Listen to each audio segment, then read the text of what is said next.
Fala pessoal, sejam muito bem-vindos ao canal. No vídeo de hoje eu vou tentar te explicar termologia para o Enem em poucos minutos, de um jeito simples, sem enrolação e focando no que realmente cai na prova.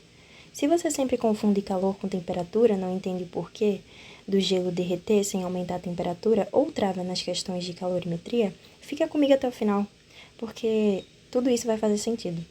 Então já deixa o like e se inscreve. Vamos começar. O que é a termologia? Bom, a termologia é a parte da física que estuda o calor, a temperatura e as transformações que acontecem quando há troca de energia térmica. Ou seja, toda vez que um objeto ele esquenta, esfria, derrete, congela ou evapora, a termologia está explicando esse fenômeno. Temos um conceito na termologia de calor e temperatura, e é muito importante para a gente saber diferenciá-los.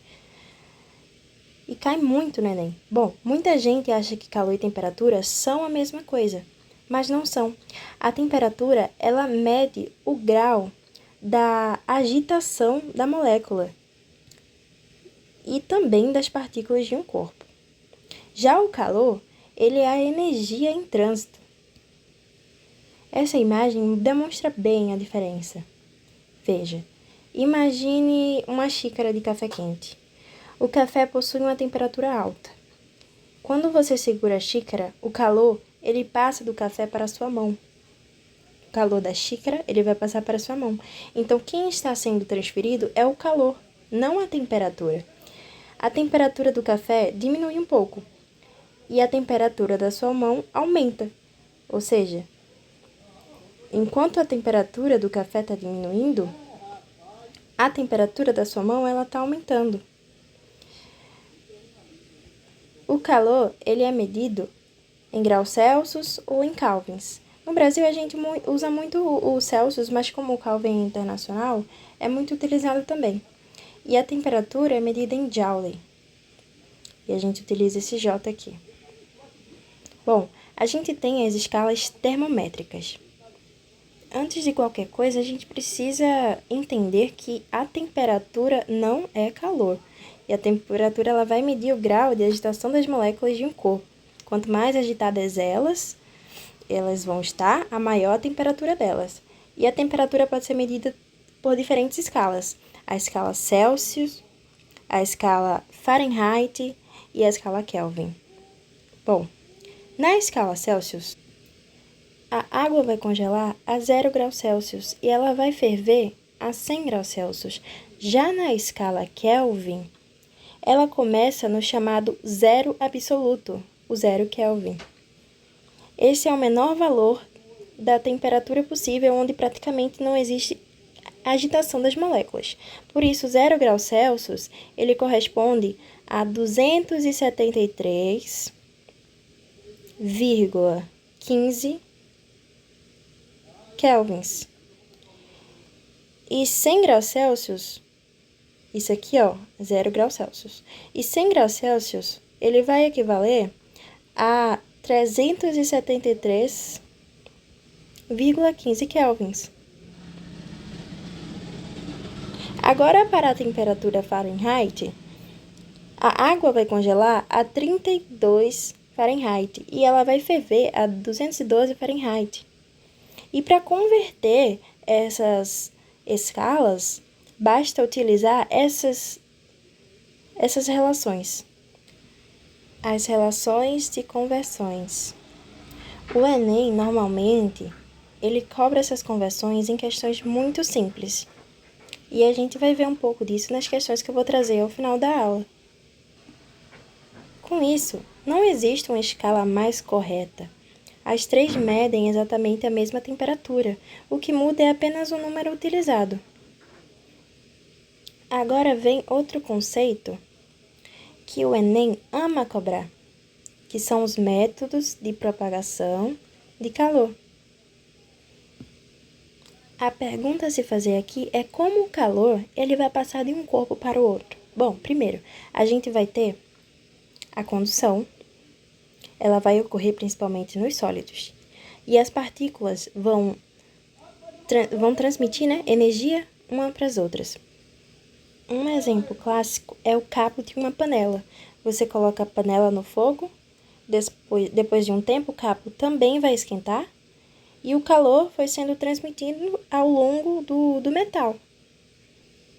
Segundo o que nós temos é a convecção.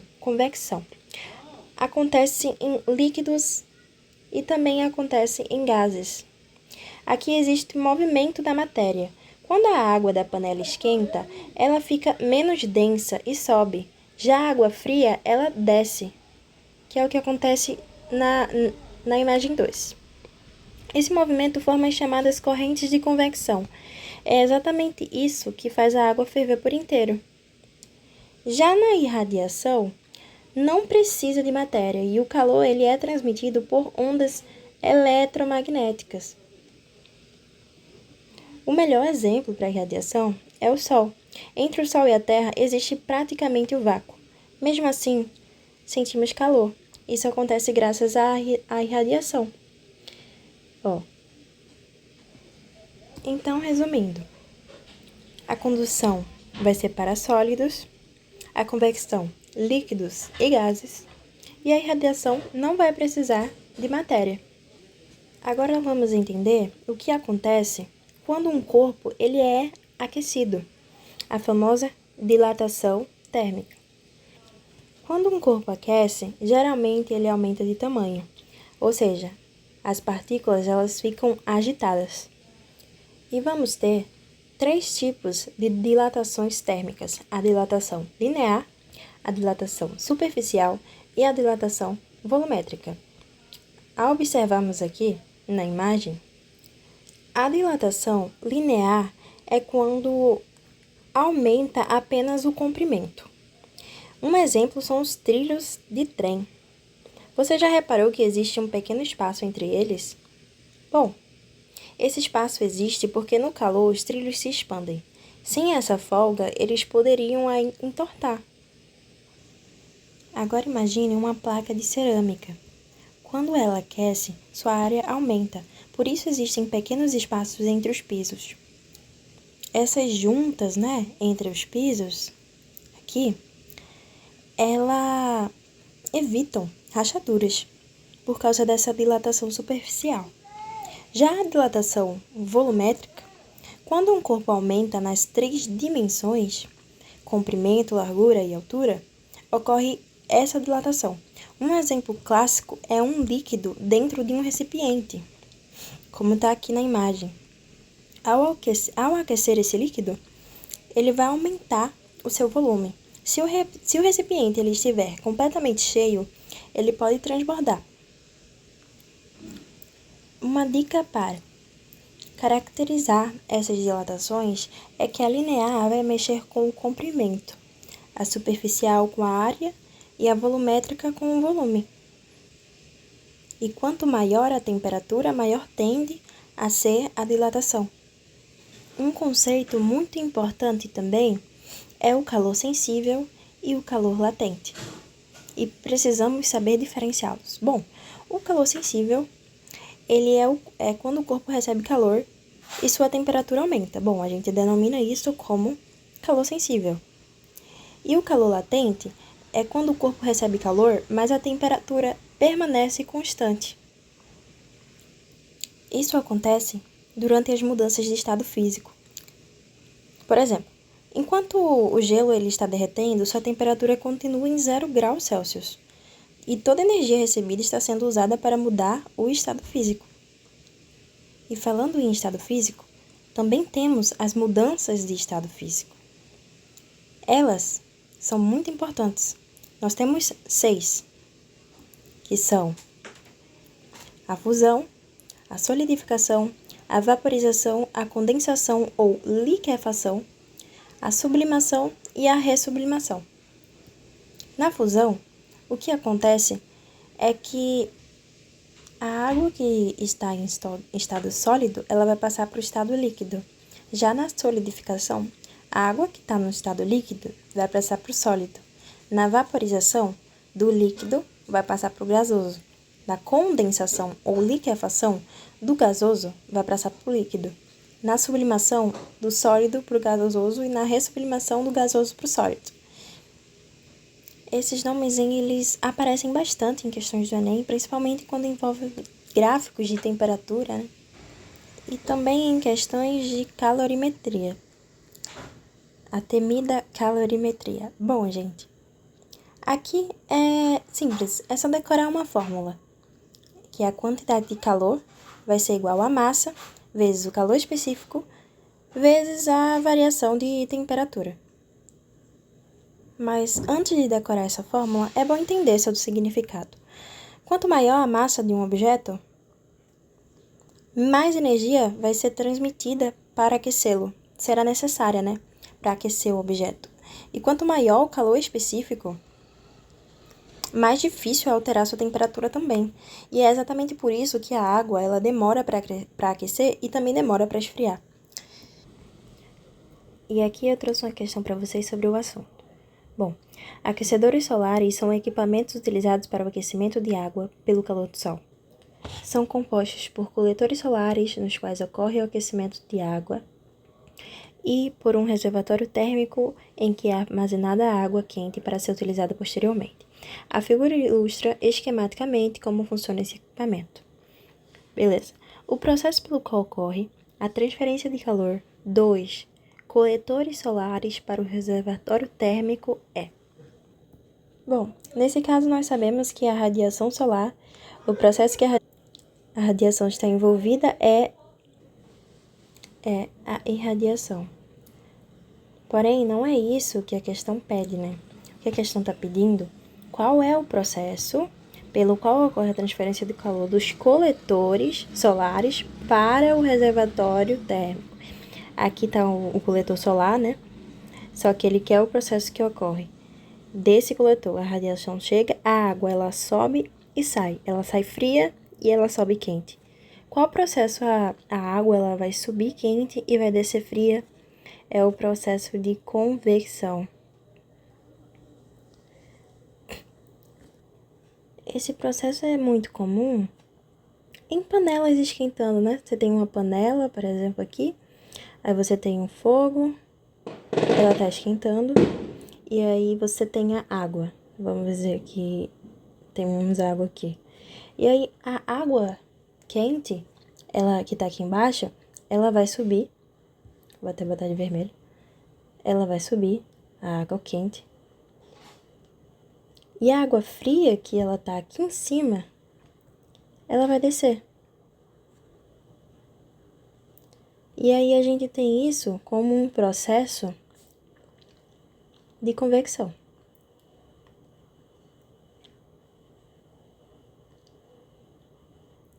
E os processos de transferência, né, de calor, eles são a convecção, perdão, galera, a convecção, a irradiação e a condução. Nesse caso, o que a questão quer é a convecção. Aqui, outra questão de 2020. Mesmo para peixes de aquário, como o peixe arco-íris, a temperatura da água fora da faixa ideal, 26 a 28 graus Celsius, bem como sua variação brusca, pode afetar a saúde do animal. Para manter a temperatura da água dentro do aquário na média desejada, utilizam-se dispositivos de aquecimento com termostato. Por exemplo, para um aquário de 50 litros, pode-se utilizar um sistema de aquecimento de 50 watts, otimizado para suprir sua taxa de resfriamento. Essa taxa pode ser considerada praticamente constante, já que a temperatura externa ao aquário é mantida pelas estufas. Utilize a água e o calor específico de 4,0 kJ a quilogramas a menos 1 e a densidade de 1 kg litra menos 1. Se o sistema de aquecimento for desligado por 1 hora, qual o valor mais próximo? Se ele for desligado por 1 hora, qual o valor mais próximo para a redução da temperatura da água do aquário? Bom, o importante dessa questão é a gente começar anotando os dados dela. Por exemplo, a potência, a gente sabe que ela é medida em watts, então ela vai ser 50 watts. A gente também tem o volume, né? 50 litros. Aqui. Que também pode ser 50 quilos, né? Até porque 1 litro é equivalente a 1 quilo. A gente tem também, bom, a unidade de medida, né? Que é 1 quilograma por litro. E a gente também tem o calor que ele deu, o calor específico, que é 4 quilojoules por quilograma Kelvin, né? Isso é a mesma coisa de 4.000 joules por quilogramas e kelvins. Até porque é só multiplicar, né, gente? A gente vai pegar quilograma, vai multiplicar por 1.000. Vai ficar 4.000 joules. Foi a única coisa que eu fiz aqui. E aí a gente sabe que a fórmula da potência é igual a potência, é igual ao calor, sobre o tempo. Mas qual foi a fórmula do calor específico que a gente viu? Da quantidade de calor, perdão, que a gente viu. A quantidade de calor é igual a massa vezes o calor específico, vezes a variação de temperatura. E é só a gente colocar lá na fórmula da potência. A gente sabe que a potência é 50, que é medida em watts. O calor vai ser isso aqui, a massa vezes o calor específico, quantidade de calor, gente, igual a variação de temperatura. E aí é só substituir tudo. 50 vai ser igual a massa, que é 50 também, vezes o calor específico, que é 4.000, vezes a variação de temperatura, que é o que a gente quer, é o que a questão pede. Qual é o valor mais próximo para a redução da temperatura da água do aquário? E aí, tem uma coisa, né? A gente vai ter que dividir essa expressão pelo tempo. Eu ia me esquecendo aqui. Ó. O tempo, ele disse aqui na questão que foi desligado por 1 hora. Porém, a gente vai precisar transformar essa hora em minutos. Para transformar é só multiplicar por 60. Então, vai ficar 60 minutos. E esses 60 minutos, a gente vai multiplicar por 60 de novo, para poder adquirir os segundos. 60 vezes 60 é igual a 3.600 segundos. Jogando lá na fórmula, vai ficar 50 é igual a 50 vezes 4.000 sobre 3.600 segundos. Aqui eu cortaria esses 3 zeros, esses 2 zeros com esses 2 zeros de baixo. Ficaria 50 igual. Também dá para cortar esses 50 aqui, ó. Vai dar 1. Então, vai ficar 40 sobre 36 vezes ΔT. Aqui é só passar esse 36 multiplicando e o 40 dividindo, né? Esse aqui vai subir multiplicando, esse aqui vai passar para baixo, dividindo. Então, vai ficar... É só inverter. 36 sobre 40. Vai ser o nosso valor do ΔT. E esse 36 sobre 40 dá exatamente 0,9 graus Celsius. Essa é a variação da temperatura que a questão pede. Bom, então foi isso, gente. Espero que tenham gostado. Deixem seu like e se inscrevam no canal para receber mais vídeos como esse.